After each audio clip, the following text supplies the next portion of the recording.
Hello students, good morning. हम लोग पिछले कालखंड में यहाँ पर अध्ययन कर रहे थे विद्युत अपघट्य पदार्थ का वर्गीकरण के बारे में। आज अभी हम इस कालखंड में विद्युत अपघट्य पदार्थ की चालकता को कौन कौन से ऐसे कारक हैं जो प्रभावित करते हैं, और साथ ही साथ कुछ पारिभाषिक शब्दावली इस विद्युत रसायन से संबंधित इसके बारे में इस कालखंड में अध्ययन करेंगे। तो पहला हम यहाँ पर देखें विद्युत अपघट्य पदार्थ की चालकता को प्रभावित करने वाले कारक। हेडिंग डाल लीजिए, विद्युत अपघट्य पदार्थ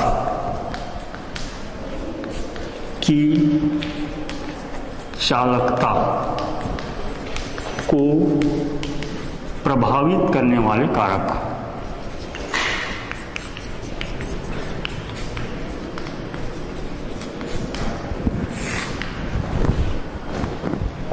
कौन कौन से कारक हैं इसके बारे में हम यहाँ पर अध्ययन करें। पहला अपन देखें, इसमें हम अंतर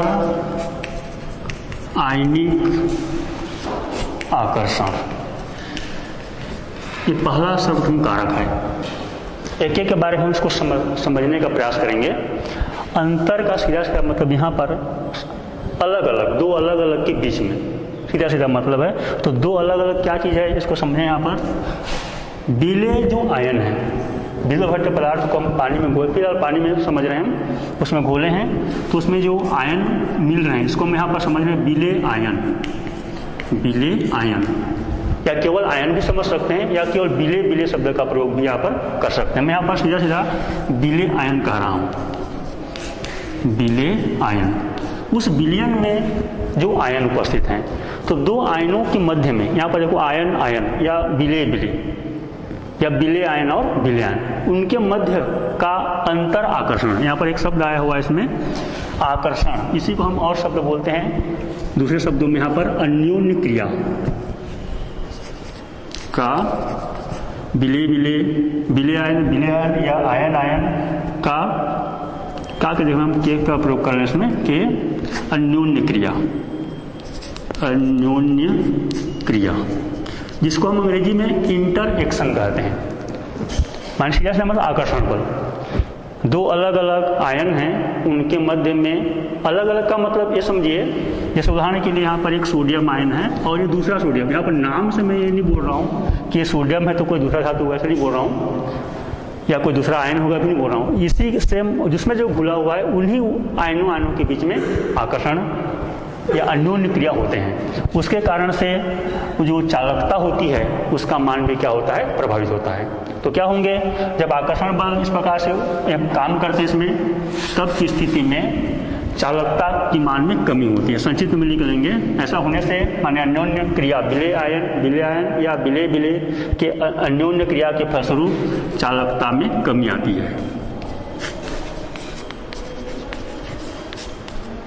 अब समझ रहे होंगे इस बात को भाई, दोनों जब यहाँ पर आकर्षण बल होगा एक दूसरे के बीच में, तो जितना उनको वेग से आगे जाना चाहिए इलेक्ट्रोड की ओर, वो उतना तेज गति से नहीं जा पाएगा। मैं तेज गति शब्द प्रयोग कर रहा हूँ यहाँ पर आपको हम समझ, ताकि हमको समझ आए वास्तविकता क्या है। वो जिस गति से इलेक्ट्रोड, जैसे उदाहरण के लिए यहाँ पर हम समझने का प्रयास करें, Na+ है और Cl-, ये जेली विलयन में है, नमक के जेली विलयन है। चलिए एक उदाहरण के तौर पर समझें। ये विलयन यहाँ पर उपस्थित है, इलेक्ट्रोड है। यहाँ पर विद्युत अपघट्य सेल की चर्चा कर लेते हैं फिर पुनः। इसमें लेफ्ट हैंड साइड में क्या होता है, कैथोड, और राइट हैंड साइड में क्या होता है यहाँ पर, एनोड। तो ये जो Na, इसमें माइनस और कौन सा भाग होता है यहाँ पर प्लस। मैं पूरा नहीं बना रहा हूँ, ये पूरा उपकरण में क्यों समझाने की बता रहा हूँ। ये जो Na+ है धनात्मक आवेश वाला आयन, यह किधर चलेगा बताओ, इधर माइनस आवेश वाला इलेक्ट्रोड है, अर्थात कैथोड की ओर। यहाँ पर अब कैथोड है वो, इस प्रकार से सोडियम आयन कैथोड में आकर के गति से आ रहा है, एक निश्चित गति से। और यदि मान लीजिए हम ऐसा समझें, केवल मान लो, ऐसा कल्पना कीजिए एक ही तो सोडियम आयन है और मात्र एक ही तो क्लोराइड आयन, यहाँ पर मैं उदाहरण के लिए बोल रहा हूँ, तो सीधा सीधा है वो ज़्यादा तेजी से जाएगा, वो गति तेजी का प्रयोग कर रहा हूँ शब्द इसमें। उसी प्रकार से क्लोराइड भी है, वो भी प्लस की ओर, अर्थात यहाँ पर ये जो अभी एनोड बनाया गया है इधर तेजी से गति कर रहे हैं एनोड की ओर। कल्पना कीजिए अब एक ही तो सोडियम आयन है और एक ही तो क्लोराइड आयन है, तब क्या होगा बताओ, वो बनिस्बत और मान लो ज़्यादा इसमें संख्या होता, जैसे और कणों की संख्या में प्लस होती तो क्या होता, उसमें आकर्षण बल ज़्यादा होता। आकर्षण बल होने के कारण से उनके मध्य में अभी भी आकर्षण बल होंगे यानी प्लस और Cl माइनस के बीच में, लेकिन और ज़्यादा होने से उसके आकर्षण बल की संख्या और भी बढ़ेगी। तो इस प्रकार से हम इसको क्या बोलते हैं, अंतर आयनिक आकर्षण कहते हैं। उसके कारण से उसका वेग घट जाता है और उसके जो चालकता है, विद्युत भट्टी पदार्थ की चालकता, उसके मान में क्या होती है, कमी आता है। ये सामान्य हो गया। दूसरा अपन देखिए इसमें हेडिंग डालेंगे, इसको यहीं पर लिख देता हूँ मैं। दूसरा सीधा नाम लिखेंगे आयनों का विलायकन। आयनों का विलायकन, इसको मिटा रहा हूं मैं। विलायकन माने सामान्य शब्द में समझ लें, विलायक में किसी आयनिक पदार्थ, अभी आयनिक पदार्थ है हम उसको चर्चा कर रहे हैं। आयनिक पदार्थ जैसे नमक है, अभी समझ लें नमक को पानी में घोल रहे हैं, तो यहाँ पर हम इसको प्रक्रिया क्या बोलेंगे, विलायकन कहेंगे। जो विलेय पदार्थ हैं हम उसको कहाँ पर घोल रहे हैं फिलहाल, क्योंकि विद्युत भट्टी की बात कर रहे हैं, हम बाकी की चर्चा नहीं कर रहे हैं। हम शक्कर की चर्चा नहीं कर रहे हैं, यूरिया की चर्चा नहीं कर रहे हैं, हम विद्युत भट्टी पदार्थ की चर्चा कर रहे हैं। उसको हम किसी विलायक में घोल रहे हैं जिसमें घुलता है। जैसे हम अधिकांश देखते हैं जल के रूप में विलायक का प्रयोग किया जाता है इसमें, तो पानी में घोले सीधा से मतलब है। तो ये जो सोडियम आयन हो गया, मैं सीधा उदाहरण बता रहा हूँ आपको समझने के लिए। सोडियम क्लोराइड को हमने पानी में घोला तो यहाँ पर क्या प्राप्त हमको, सोडियम प्लस और क्लोराइड माइनस, ये जलीय विलयन में आ गया। अब कैसे घुलता है हम इसके बारे में कुछ चैप्टर के पहले हम यहाँ पर समझ चुके हैं। जैसे जल होता है, देखो जल H प्लस और OH माइनस, तो ये जो प्लस वाला है ये जल का H प्लस माने प्लस वाला भाग कौन सा बताओ, H प्लस।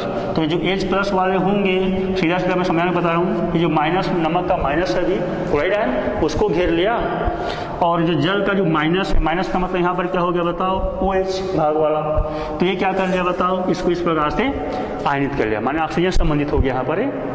तो इस प्रकार से यहाँ पर ये अलग से घिर गए, इसी प्रकार से अलग हुए हैं वो। तो आखिर ये जल ही है, ये जल का ही भाग है, H प्लस और OH माइनस भाग। तो ये जल में आयन घुले हुए हैं, तो ये विलेय और विलायक इसके मध्य का अन्योन्य क्रिया है। देखो यहाँ पर ये विलेय विलेय का था, अब हम चर्चा किसकी कर रहे हैं यहाँ पर, विलायक और विलेय। दूसरा टॉपिक हम चल रहे हैं इसमें, बिंदु नंबर 2 है आयनों का विलायकन। तो सीधा आप लोग लिखेंगे विलेय कौन था बताओ, विलेय आयन, उस विलयन में विद्युत भट्टी विलयन में जो घुला हुआ आयन है विलेय आयन। और दूसरा क्या था बताओ, विलायक। विलायक के क्या है बताओ, यहाँ पर एक अणु है सीधा सीधा, तो विलायक के अणु और विलेय का आयन, उनके मध्य की क्या है, ये अन्योन्य क्रिया के मध्य या बीच अन्योन्य क्रिया। अब आप समझ सकते हैं इसमें, जब इस प्रकार से आकर्षण हो जाएगा तो आयन जो है उसमें जो घुला हुआ आयन है वो ज़्यादा तेजी से गति नहीं कर पाएगा। स्वाभाविक बात है, तो क्या होगा, आयन की गति कम हो जाएगी तो चालकता का मान भी कम हो जाता है, क्योंकि ये आयनों की गति पर भी निर्भर करते हैं इसमें। तो जब आयन की गति ही वेग, गति की जगह आप शब्द प्रयोग करें वेग, तो आयनों का वेग कम हो जाएगा तो चालकता का मान क्या हो जाएगा, कम हो जाएगा। हम पढ़ रहे हैं विद्युत अपघट्य पदार्थ के बारे में, हम धातु के बारे में अध्ययन नहीं कर रहे हैं इसमें। ये हो गया, ये सरल शब्द हो गया, समझ आ गया होगा। पुनः एक बार समझ लीजिए, विलेय आयन और विलायक अणु के मध्य अन्योन्य क्रिया बढ़ती है तो उस स्थिति पर आयनों का वेग कम हो जाता है, विद्युत भट्टी आयनों का, और उस स्थिति पर उसके चालकता के मान में कमी आती है। ये हो गया दूसरा पॉइंट। तीसरा लिखते हैं हम इसमें,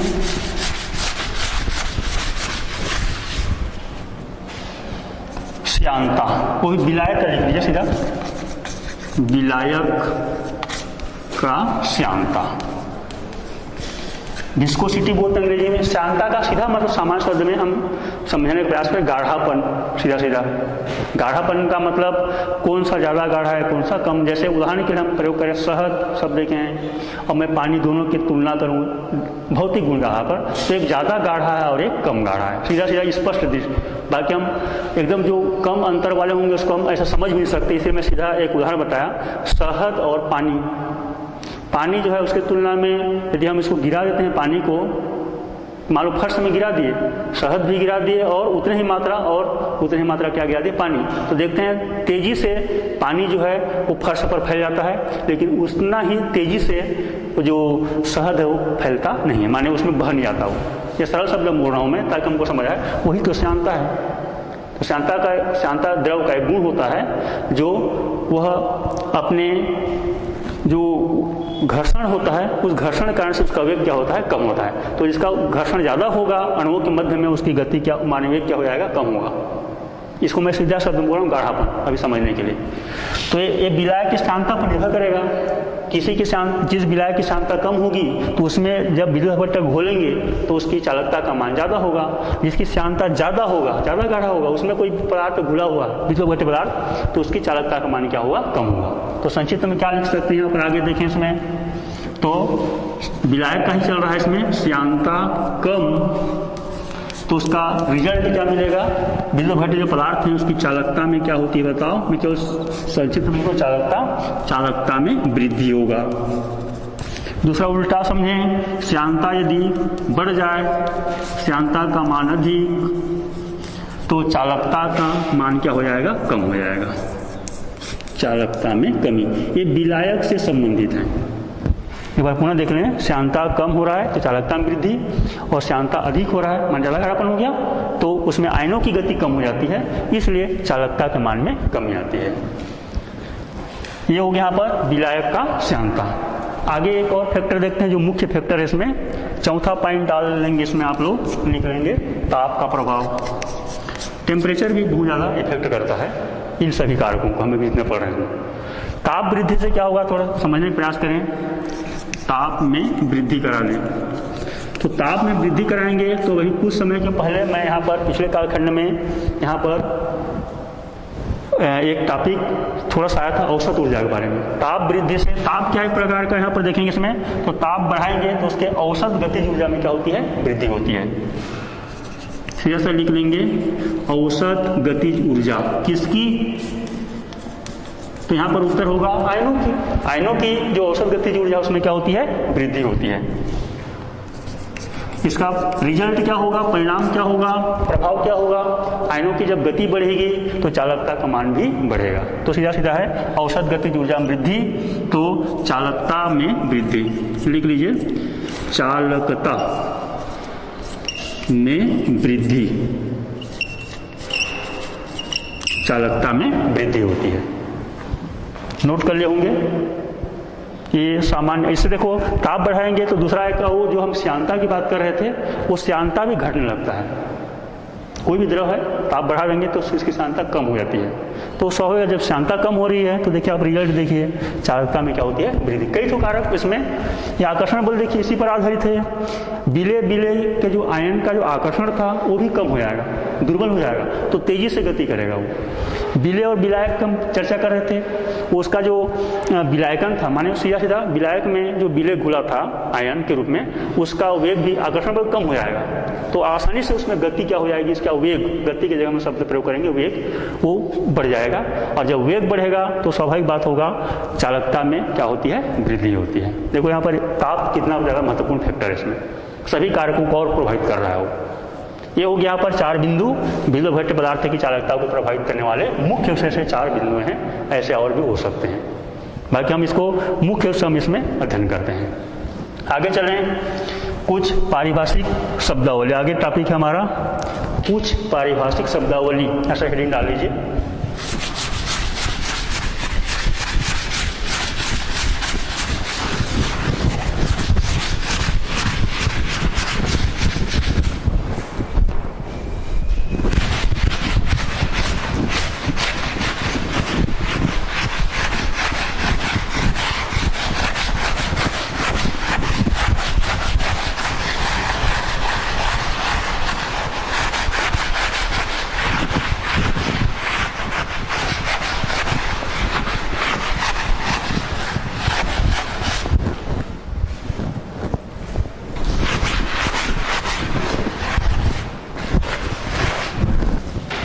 हेडिंग डालें कुछ पारिभाषिक शब्द।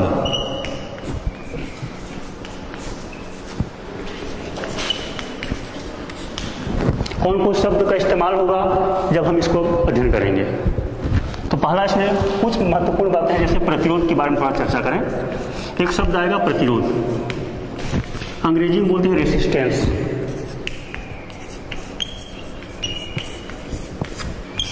प्रतिरोध माने सामान्य शब्द में हम कहते हैं रुकावट, सामान्य शब्द में प्रयोग हो रहा है बाधा। तो ऐसे इसमें भी शब्द प्रयोग होंगे। जो चालक तार में, तार में थोड़ा फिजिक्स की टर्म की बात कर रहा हूँ, क्योंकि हम अभी फिजिकल केमिस्ट्री के अंतर्गत विद्युत रसायन पढ़ रहे हैं, भौतिक रसायन है, तो भौतिक के जो शब्द हैं वो भी आएंगे। तो इसमें हम देख रहे हैं चालक तार, ये कोई चालक तार है, इसी को हम थोड़ा विलयन के बारे में कहेंगे। तो विलयन रसायन थोड़ा उतरे हम, तो रसायन के बारे में चर्चा करेंगे तो विलयन आ जाएगा, जिसमें हम इस विलयन की बात कर रहे थे विद्युत अपघट्य विलयन। इस प्रकार से इसमें आ गया विद्युत अपघट्य विलयन। इसमें इलेक्ट्रोड डाल रहे हैं, सेल बना रहे हैं, एक उदाहरण के तौर पर। अब इसमें देखते हैं जो प्रतिरोध है किस प्रकार से, सामान्य जानकारी। इसमें जो इलेक्ट्रॉन का जो प्रवाह हो रहा है, मैं समझने किस प्रकार से लिख रहा हूँ। ये तार है, चालक तार, इसमें चालक तार इसलिए प्रयोग किया जा रहा है क्योंकि ये विद्युत का सुचालक है।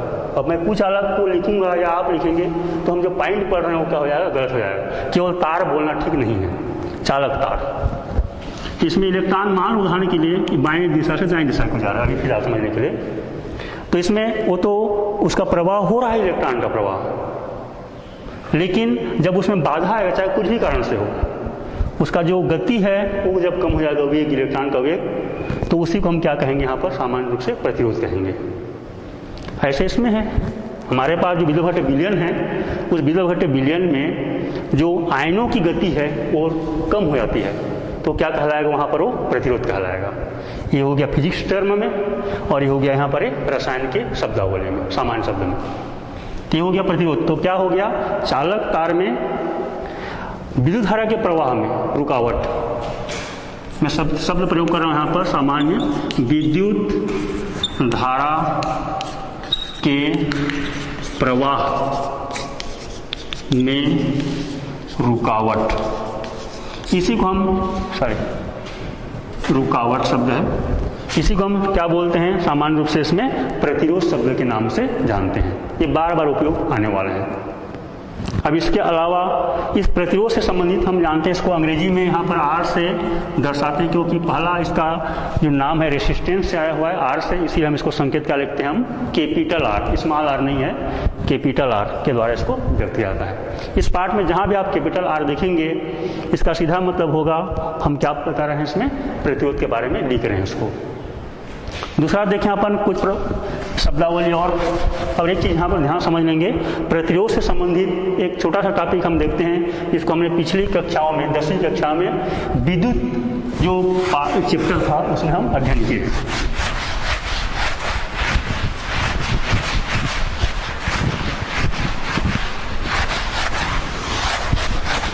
क्या अध्ययन किए थे हम इसमें, ओम का नियम। उन्हें यहाँ पर देख लीजिए, ओम का नियम। ओम जो वैज्ञानिक थे, भौतिक शास्त्री, उन्होंने एक नियम दिया, हम सब 10वीं कक्षा में इसको अध्ययन किया है। एक बार पुनः उसका यहाँ पर स्मरण किया जा रहा है। देखिए इस प्रकार से एक चालक तार है, उसके दो सिरे, पहला सिरा, दूसरा सिरा, दूसरा सिरा, कोई भी दो सिरे हैं इसमें। इसी को हम यहाँ पर उसी के लिए बार बार प्रयोग करें, क्योंकि हम अभी विलयन के बारे में हम रसायन में पढ़ रहे हैं। इसमें विलयन संबंधित है, विद्युत अपघट्य विलयन। अब इसमें इनके सिरों में हम क्या प्रयोग करते हैं, इसमें विभवांतर लगाते हैं। विभवांतर को हम क्या लिखते हैं, यहाँ पर मैं संक्षिप्त में से लिख रहा हूँ, क्योंकि हम इसको पिछली कक्षाओं में मूल रूप से अध्ययन कर चुके हैं। विभवांतर तो उसमें जो बहने वाली धारा है, ठीक है, बहने वाली धारा की प्रबलता, जिसके लिए यहाँ पर उसको हम यहाँ पर धारा से ही संबंधित होगा, हालांकि प्रबलता तो है इस शब्द इसमें। तो किसी चालक तार के धारा के प्रबलता, उसके सिरों पर लगाए गए विभवांतर, ध्यान सुनेंगे, दो सिरा है इसमें हम क्या लगा रहे हैं, इनके सिरों में विभवांतर लगा रहे हैं। तो उसके सिरों में लगाया गया विभवांतर, उसमें विद्युत, उस चालक तार में प्रवाहित होने वाले विद्युत धारा की प्रबलता के क्या होते हैं, समानुपाती होते हैं। इसका मतलब है धारा का मान, ऐसे तो मूल से ये धारा संबंधित है, इसलिए हम इसको ऐसा भी लिख सकते हैं I समानुपाती V। I का मान बढ़ेगा तो V का मान भी बढ़ेगा, या V का मान बढ़ेगा तो I का मान भी बढ़ेगा। अभी फिलहाल ऐसा समझें हम, माने एक दूसरे पर डिपेंड हैं, निर्भर हैं कि एक प्रकार से बढ़ेगा कि घटेगा। इसको आप लोग सूत्र को लिख लीजिए।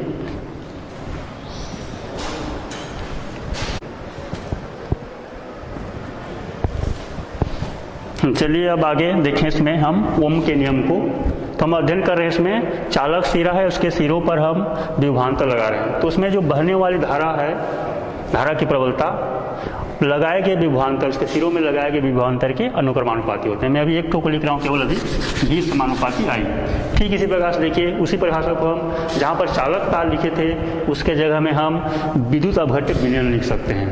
पुस्तक में हो जाएगा विद्युत अपघट्य विलयन। इसमें हम भाई जो चालक के सिरों बोले थे, यहाँ पर उसको कोष्टक में लिखेंगे इस विलयन के लिए, इलेक्ट्रोड के लिए। तो यहाँ पर ये इलेक्ट्रोडों के बीच की दूरी हो जाएगा। देखिए दो इलेक्ट्रोड हैं, एक एनोड है, दूसरा क्या होता है यहाँ पर कैथोड। तो फिलहाल हम इसको एनोड के रूप में लिख रहे हैं। मान लीजिए विद्युत अपघटनी सेल में एक कैथोड है, तो दोनों इलेक्ट्रोडों के बीच की दूरी वही है। तो यहाँ पर ये सिरों बोले थे हम, इसको कोष्टक में हो जाएगा, शब्द में कोई अंतर नहीं है, थोड़ा सा इसमें बाकी जो कार्य हो रहा है उसी प्रकार से होगा। इसमें हम जिसको पढ़ने जा रहे हैं हम वही पढ़ रहे हैं। तो एक बार पुनः समझ लें, किसी चालक तार में प्रवाहित होने वाले विद्युत धारा, या हम उसी कोष्टक में लिखें विद्युत अपघट्य विलयन में प्रवाहित विद्युत धारा की प्रबलता चालक तार के या चालक के सिरों पर लगाए गए विभवांतर, कोष्टक में हो जाएगा यहाँ पर इलेक्ट्रोड के बीच की दूरी, या इलेक्ट्रोडों के मध्य लगाया गया विभवांतर, उसमें उसके विभवांतर के क्या होते हैं, अनुक्रमानुपाती होते हैं। आगे इसको थोड़ा समझें, इसमें आगे इसको और लिखें तो क्या हो जाएगा यहाँ पर, V बराबर एक स्थिरांक आएगा समानुपात की जगह में, तो क्या हो जाएगा यहाँ पर वो, क्योंकि हम प्रतिरोध पढ़ रहे हैं, प्रतिरोध संबंधित, इसीलिए यहाँ पर R हो जाएगा। R को हम क्या बोलते हैं यहाँ पर, प्रतिरोध बोलते हैं, रेसिस्टेंस।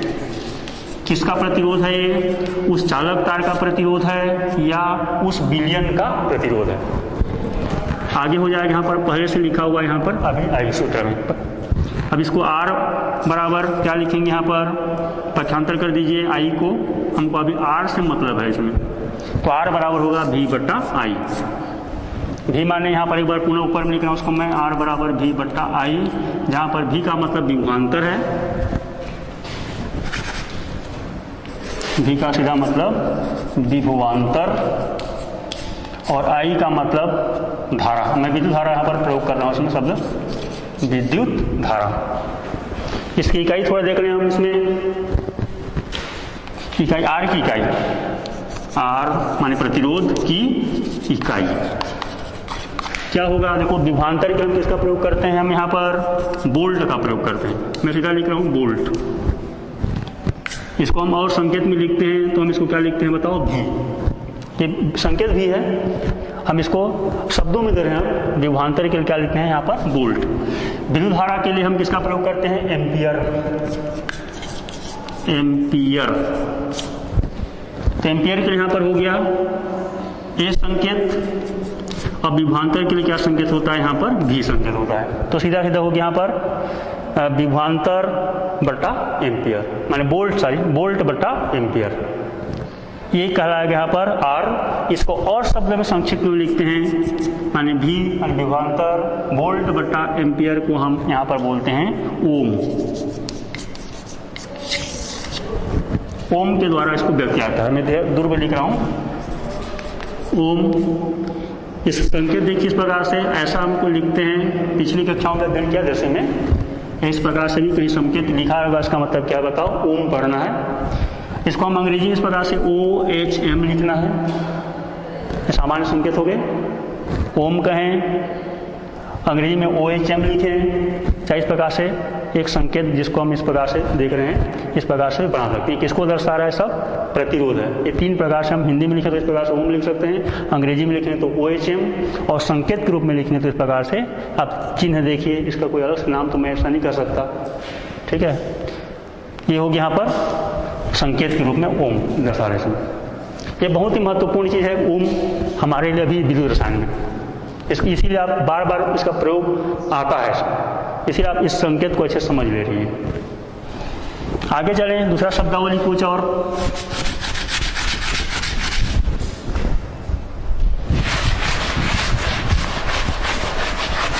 हेडिंग डाल दीजिए आप लोग, वैद्युत चालकता।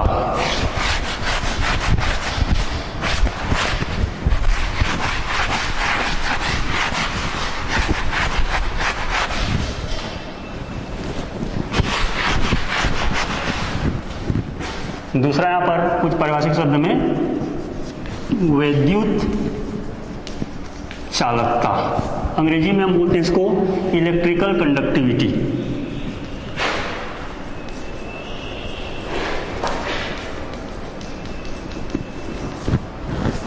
क्या चीज़ है समझ इसमें, इसको संकेत में देखो, चालकता के लिए कंडक्टिविटी शब्द अंग्रेजी में है, इसलिए हम इसको सी के द्वारा व्यक्त करते हैं। तो विद्युत चालकता जो है प्रतिरोध के व्युत्क्रम होते हैं।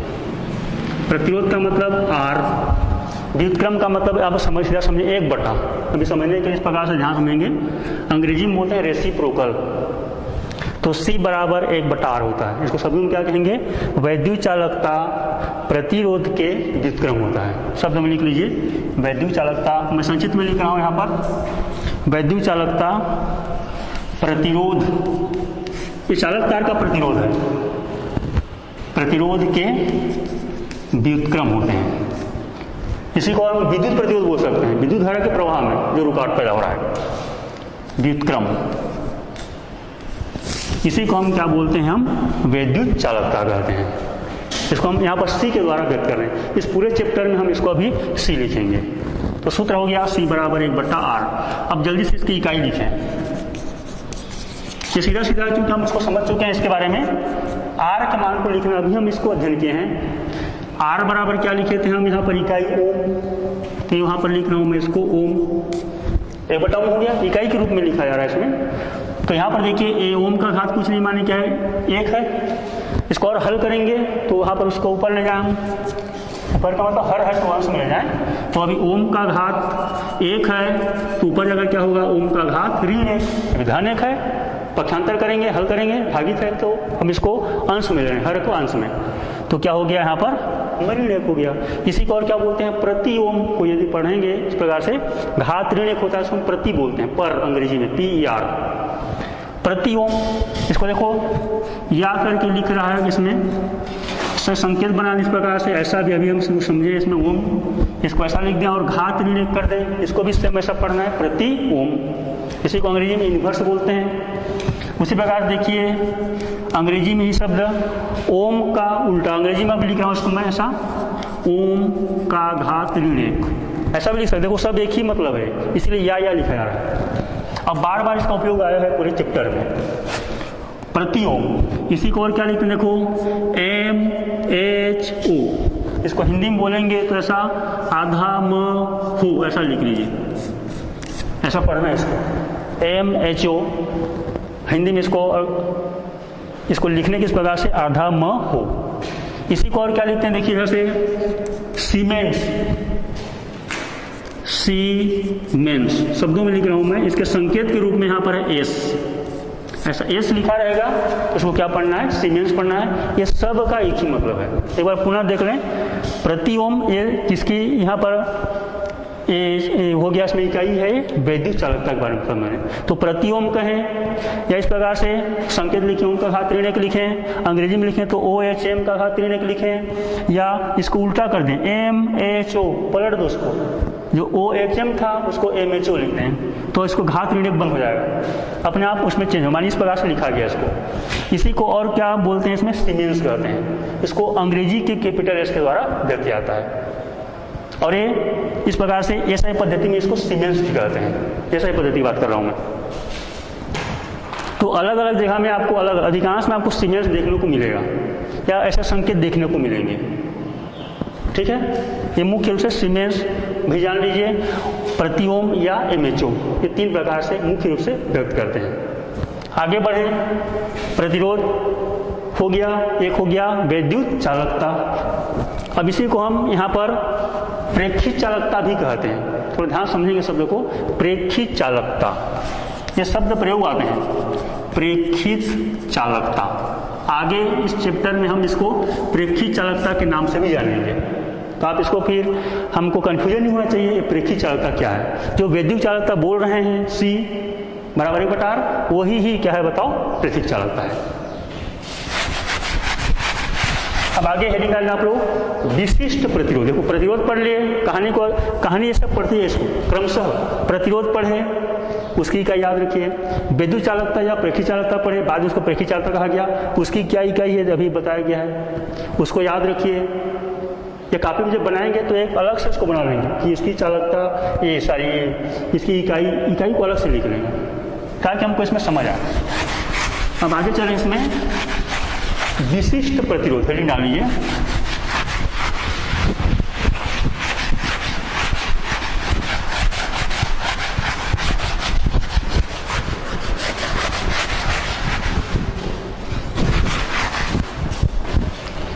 विशिष्ट प्रतिरोध,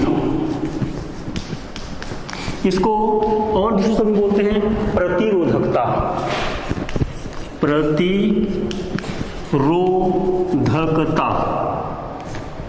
अंग्रेजी में इसका नाम है रेसिस्टिविटी। प्रतिरोधकता के शब्द प्रयोग कर रहा हूं मैं, रेसिस्टिविटी। और अंग्रेजी में विशिष्ट प्रतिरोध को बोलते हैं स्पेसिफिक रेसिस्टेंस, स्पेसिफिक रेसिस्टेंस। ये देखो दोनों शब्द हैं, एक ही मतलब है, प्रतिरोध नहीं है भैया, विशिष्ट प्रतिरोध है। प्रतिरोध अभी हम देखे थे कि विद्युत धारा के प्रवाह में रुकावट पैदा होता है चालक तार में या विलयन में, विद्युत विलयन में, वो प्रतिरोध था, जिसको हम पहला ही शब्दावली प्रयोग में हम देखे हैं। ये विशिष्ट प्रतिरोध है, इसी को हम क्या बोलते हैं, प्रतिरोधकता भी कहते हैं। ये अलग अलग नहीं है, एक ही दोनों, विशिष्ट प्रतिरोध और प्रतिरोधकता। अब क्या पर देखेंगे इसको समझने के पहले आइए हम थोड़ा सा देखते हैं प्रतिरोध को प्रभावित करने वाले कारक कौन कौन। इसको लिखे नहीं हम इसको सीधा सीधा समझते हैं। प्रतिरोध यानी क्या होता है, R।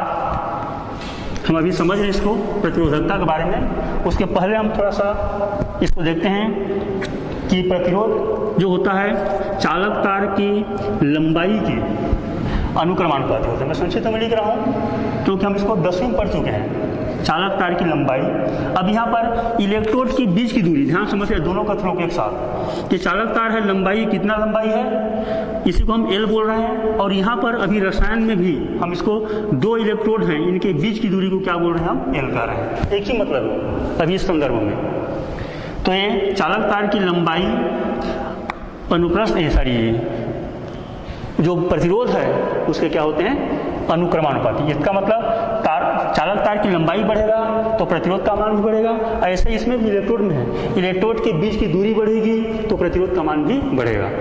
दूसरा चलें आप, अनुप्रस्थ काट का क्षेत्रफल, ध्यान समझते रहेंगे अच्छे से शब्दों को। अनुप्रस्थ काट का क्षेत्रफल, एरिया ऑफ क्रॉस सेक्शन, इसके लिए अंग्रेजी में ए लिखा गया है। इसको यहाँ पर मैं संक्षिप्त में लिख रहा हूँ, ये अनुप्रस्थ काट का क्षेत्रफल, अनुप्रस्थ काट का क्षेत्रफल, क्योंकि मूल यही से हमको अभी प्रतिरोधकता के बारे में समझना है। L माने क्या हो गया, मैं अभी फिलहाल इसको चालक तार की लंबाई बोल रहा हूँ, चालक तार या इलेक्ट्रोड के बीच की दूरी, इलेक्ट्रोड के मध्य की दूरी है। सब लोग लिखते जाए साथ साथ, क्योंकि यही विशेष रूप से हमको समझना है इसमें, या तो फिर कहानी गड़बड़ हो जाएगा। कहानी माने हमको सीरियल वाइज समझना है, तभी हम इसको याद कर पाएंगे, अन्यथा उल्टा का पुल्टा हो जाएगा। वो हम प्रतिरोध बोल रहे हैं, प्रतिरोधक लिख डालेंगे या उसका गलत अर्थ निकल जाएगा। अब R माने हम इसको समझ रहे हैं क्या हो गया बताओ, ये प्रतिरोध है। अब देखिए यहाँ से अर्थ निकलेगा इसका, R हल कर रहा हूँ मैं इसको, इसके लिए बराबर हो गया, समानुपात हटाएंगे तो उसके लिए क्या होता है कि स्थिरांक, स्थिरांक के रूप में हम क्या लिख रहे हैं यहाँ पर, देखो रो, ये देखो P जैसा है, मुड़ा हुआ है थोड़ा सा, इसको क्या पढ़ना है हमको, रो। यहाँ पर लिख रहा हूँ अलग से, ऐसा स्मॉल रो लिखा हुआ है ये संकेत के रूप में, इसको पढ़ना है कि हमको रो। अंग्रेजी में कोई लिखा रहेगा तो RHO लिखा रहेगा तो रो पढ़ना है इसको। और यही संकेत है इसका, जैसे थीटा पाई लिखते हैं वैसा एक संकेत है।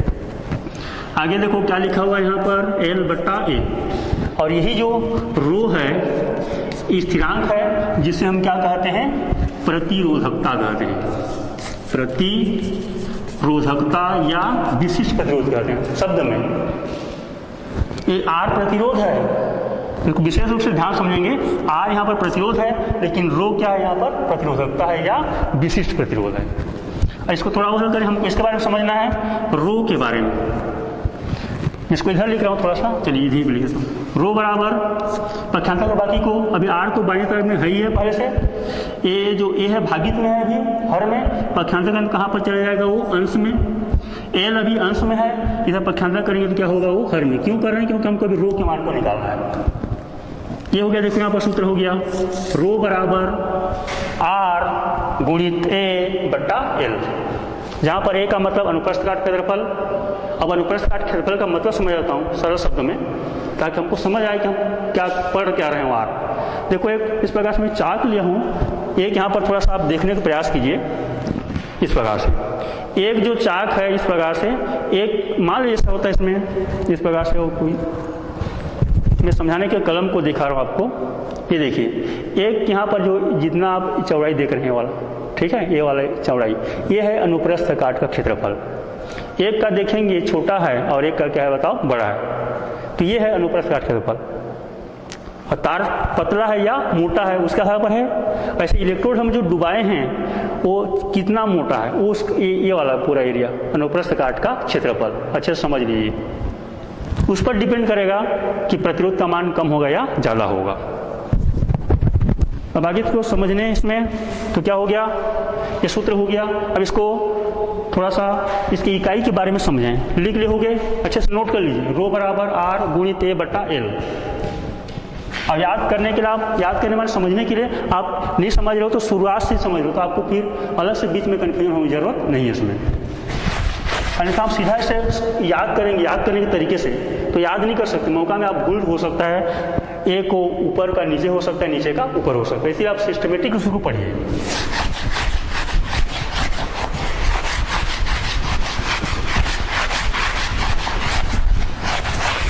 इकाई लिख लीजिए, इकाई, उसके बाद फिर हम अलग से परिभाषा करेंगे। और इसमें तो क्या हो गया इकाई, देखो इधर से रो बराबर सूत्र था आर ए बट्टा एल। अब देखिए आर को क्या किसके द्वारा व्यक्त करते हैं, प्रतिरोध की इकाई क्या होता है, ओम। चलिए आगे, ए माने अनुप्रस्थ काट क्षेत्रफल, मान लीजिए हम उसको सेंटीमीटर में व्यक्त कर रहे हैं, तो यहाँ पर क्षेत्रफल माने जानते हैं लंबाई गुणित चौड़ाई, या लंबाई गुणित लंबाई भी बोल सकते हैं। तो यदि सेंटीमीटर में व्यक्त कर रहे हैं तो सेंटीमीटर में क्या हो गया, वर्ग, क्षेत्रफल है, वर्ग के द्वारा व्यक्त करते हैं। तो सेंटीमीटर में ले रहे हैं उसकी लंबाई को, ये लंबाई है चालक तार की लंबाई या दो इलेक्ट्रोडों के बीच की दूरी, उसको भी हम यहाँ पर चूंकि सेंटीमीटर में ले रहे हैं इसलिए इसमें लेंगे इसको भी सेंटीमीटर में। समझ आ गया होगा, एल को हम सेंटीमीटर में ले रहे हैं, ए को भी हम सेंटीमीटर में, क्योंकि यहाँ पे क्षेत्रफल इसलिए क्या हो गया, ये वर्ग, लंबाई गुणित लंबाई। अभी लंबाई चौड़ाई का कोई सवाल ही नहीं फिलहाल अभी के लिए। अब हल करो, चलो इसको आगे। ओम, देखो हल कर रहे हैं इस प्रकार से, इसको ऊपर लिख देता हूं मैं, रो बराबर ओम सेंटीमीटर वर्ग, ऊपर में लिखा हुआ है सेंटीमीटर स्क्वायर, नीचे में यहाँ पर सेंटीमीटर है। मैं हल कर रहा हूँ तो इसको अभी ऊपर तरफ अंश तरफ ले रहा हूँ, तो क्या होगा बताओ, यहाँ पर ये सेंटीमीटर का घात ऋण 1। बात समझ में आ गई होगी।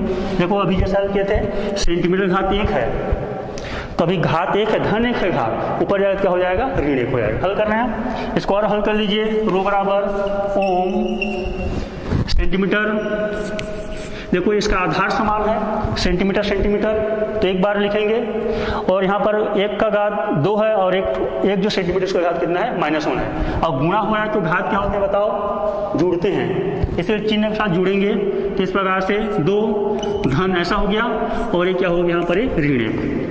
हम जानते हैं सूत्र, x का घात m गुणित x का घात n बराबर क्या सूत्र होता है यहाँ पर, x का घात m प्लस n, लेकिन चिन्ह के साथ करना है, यहाँ पर धन था धन लिखे, जिसको हम बार बार पढ़ते आते हैं पूर्व कक्षाओं में गणित में। तो वही सूत्र यहाँ पर प्रयोग करें तो क्या मिलेगा यहाँ पर, रो बराबर ओम सेंटीमीटर, ये 2 प्लस माइनस माइनस हो जाएगा और 2 और 1 माइनस 1 क्या हो जाएगा यहाँ पर, केवल 1। तो 1 को तो लिखते नहीं, इसीलिए यहाँ पर क्या हो जाएगा, केवल 1 सेंटीमीटर। 1 है, उसको लिखना नहीं है क्योंकि 1 को हम लिखते नहीं है ऐसे हाथ में। तो 1 को यहाँ पर बिल्कुल याद कर लीजिए आप अच्छे से, क्या समझते जाइए। रो माने ये प्रतिरोधकता का हो गया, ओम सेंटीमीटर, ओम सेंटीमीटर। अब इसी को देखें आगे, आगे लिखिए, परिभाषा भी नहीं हुआ है, हम केवल अभी समझते आ रहे हैं इसको। अब परिभाषा करेंगे, यदि परिभाषा माने अब आगे आने वाला है, यदि L बराबर 1 सेंटीमीटर कर दें, इकाई कर दें, और A का मान अनुप्रस्थ काट क्षेत्रफल को हम 1 वर्ग सेंटीमीटर लें, तो क्या होगा, हमारा सूत्र है रो बराबर R गुणित, देखो इधर ये सूत्र हमारा मेन रूप से था A बट्टा L, ऐसा लिखा था, पुनः एक बार लिख रहा हूं मैं, रो गुणित A का मान कितना है, देखिए यहाँ पर इकाई में भी, क्योंकि हम इकाई निकाल चुके हैं इसलिए मैं सेंटीमीटर वर्ग को नहीं लिख रहा हूं, मैं केवल अंक को लिख रहा हूं इकाई के रूप में। सर हाँ, ये हो गया 1, ये R है। ये देखिए यहाँ पर N का मान भी हमने कितना लिया बताओ, इकाई क्या, 1, तो क्या हो गया बताओ यहाँ पर 1, तो क्या बन गया बताओ, 1 बट्टा 1 बराबर 1 हो जाएगा, या R गुणित 1 बराबर R, नीचे में बट्टा 1 होता है हर में, तो उसका कोई मतलब माने अलग से अंश पर कोई प्रभाव नहीं पड़ता। तो इसको हम आगे लिखेंगे तो क्या लिखेंगे, इसका आगे लिख लीजिए, रो बराबर केवल क्या बचेगा बताओ, R हो जाएगा, रो बराबर R। और ये हो गया परिभाषा के रूप में, ध्यान समझेंगे। ये जो रो है इसको क्या बोलते हैं, विशिष्ट प्रतिरोध, आर को क्या बोलते हैं, प्रतिरोध। तो ये बराबर कब हो रहा है, जब देखो इधर से ये 1 सेंटीमीटर और ये 1 वर्ग सेंटीमीटर, दोनों को एक साथ हल करो, मिलाओ, तो क्या होगा, 1 घन सेंटीमीटर। देखो 1 गुणित 1 बराबर, एक मैं ऐसा लिख रहा हूँ समझने के लिए, 1 सेंटीमीटर गुणित 1 वर्ग सेंटीमीटर, इसको हल करेंगे तो क्या होगा, 1 गुणित 1 बराबर 1 सेंटीमीटर गुणित सेंटीमीटर बराबर सेंटीमीटर, घात 2 और 1 का घात 1 है तो कितना हो जाएगा 3। इसका मतलब हम क्या पढ़ते हैं, 1 घन सेंटीमीटर। इसको मैं हिंदी में शब्दों में लिख रहा हूँ, उसमें ये हो गया 1 घन सेंटीमीटर।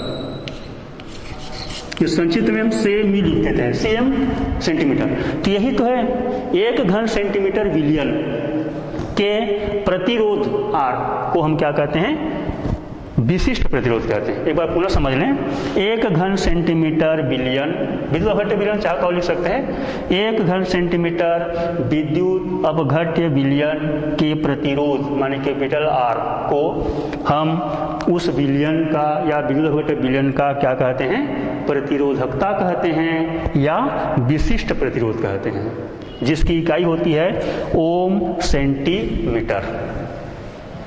ये हो गया यहाँ पर हमारा विशिष्ट प्रतिरोध, और ये प्रतिरोधकता में कुछ अंतर हमको यहाँ पर दिखाई दे रहा है। तो समझ आ गया होगा, प्रतिरोध अलग है और विशिष्ट प्रतिरोध अलग है। तो क्या कहेंगे, एक बार पुनः समझ लें, 1 घन सेंटीमीटर विलियन या विद्युत अपघट्य विलियन के प्रतिरोध को हम उस विद्युत अपघट्य विलियन का विशिष्ट प्रतिरोध कहते हैं या प्रतिरोधकता कहते हैं, जिसे हम रो के द्वारा लिखते हैं। संकेत इस प्रकार से P जैसा दिखाई देता है, वो यहाँ पर हम इसको शब्दों में अलग से नहीं बोल सकते, हमको इसमें केवल लिखना है कि इस संकेत के द्वारा व्यक्त किया जाता है, जिसको आप यहाँ पर देख रहे हैं। ये होगी यहाँ पर विशिष्ट प्रतिरोध। आगे हम यहाँ पर कालखंड में कुछ और पारिभाषिक शब्दावली है, उसको भी हम यहाँ पर समझेंगे। जैसे कि यहाँ पर विशिष्ट प्रतिरोध था, वैसा ही विशिष्ट चालकता शब्द आएगा, विशिष्ट चालकता, उसके बारे में और उसके अलावा भी और कई प्रकार की चालकताएं, कुछ नाम और इस चैप्टर में आने वाले हैं, उसके बारे में हम अध्ययन करेंगे। धन्यवाद।